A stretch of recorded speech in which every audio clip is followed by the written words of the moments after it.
अहम खबर है, पाकिस्तान और अफगान तालिबान के दरमियान मुज़ाकरात से मुतालिक कतर के वज़ारत ख़ारजा ने भी एलामिया जारी कर दिया है, जिसके मुताबिक तमाम फ़रीक़ैन ने जंगबंदी बरकरार रखने पर इत्तेफाक कर लिया है।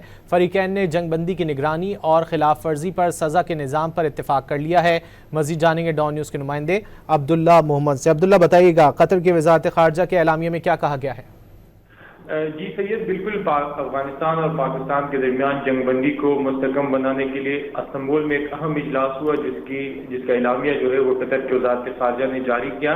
और कतरी वज़ारत ख़ारजा के एलामिया के मुताबिक इजलास कतर और तुर्किया की तारीख में 25 से 30 अक्टूबर तक इस्तांबुल में हुआ और तमाम फ़रीक़ैन का जंगबंदी बरकरार रखने पर इत्तेफाक हुआ। जबकि इसके साथ साथ एलामिया में लिखा है कि 6 नवंबर को इस्तांबुल में काला सती इजलास में मजीद अब्दुल्ला मोहम्मद, आपसे मजीद भी जानेंगे। माहिर बैनुल-अक़वामी उमूर हुमा बकाई साहिबा ने भी हमें ज्वाइन कर लिया, उनसे भी बात कर लेते हैं। हुमा साहिबा, बहुत शुक्रिया आपके वक्त का। हुमा बकाई साहिबा, दोनों फ़रीक़ैन जो हैं वो मुत्तफ़िक हैं कि जंगबंदी मजीद आगे बढ़ाई जाए। आप क्या समझती हैं कि आने वाले दिनों में किसी इस फैसले पर पहुँच सकेंगे दोनों फरीक?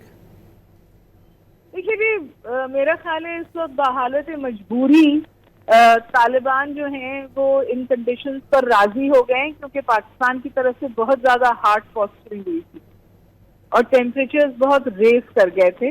और जाहिर है क्योंकि इंटरनेशनल मीडिएटर्स इसमें शामिल हैं और वो होस्ट कर रहे थे और उन्होंने ही कोशिश की कि दोनों फरीक़ैन मेज पर बैठे रहें, तो आपको ये जॉइंट कम्युनिके भी नजर आया और ये एक initial convergence of point of view भी नजर आया।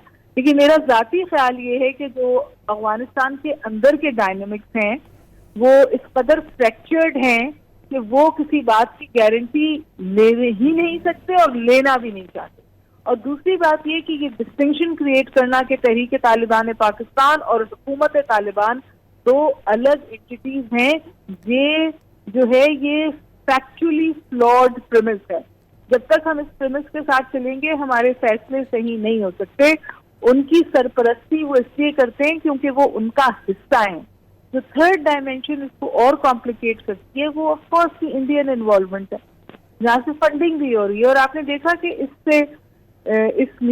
कॉन्वर्सेशन से पहले, इस डायलॉग से पहले वो उनका दियोबंद में इस्तकबाल किया गया बाकायदा, और उन्होंने यूनाइटेड नेशन से इजाजत लेकर अफगान डेलीगेशन जो था वो न्यू दिल्ली गया। तो आप जो इंडिया की इसमें पूरी पिच है ना, आप उसको सब्ट्रैक्ट नहीं कर सकते। उन्होंने अपनी काउंसलेट खोल ली है। उनके India, the elephant in the room is India.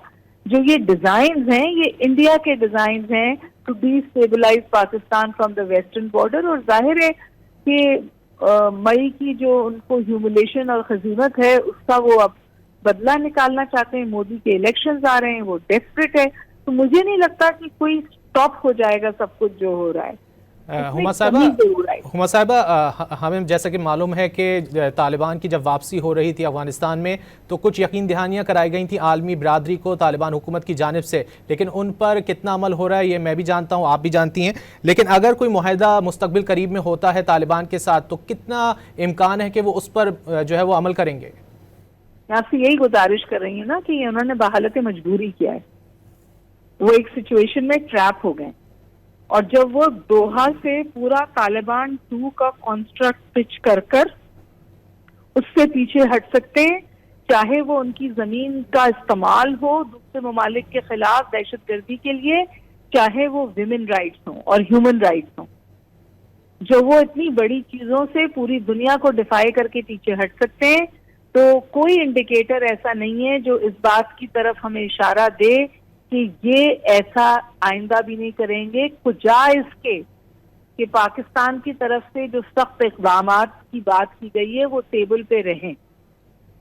ये बात सही है कि हमारी टॉप लीडरशिप को इस सूरत हाल को इतने टेम्परेचर हाई नहीं करने चाहिए थे, लेकिन उसके साथ साथ ये बात भी सही है कि अगर element of force and power table पर नहीं होगा और उनको ये नहीं पता होगा कि इसका बेफिटिंग जवाब दिया जाएगा, जब तक मुझे नहीं लगता कि तालिबान साइड से रिस्ट्रेंट का मुजाहरा होगा।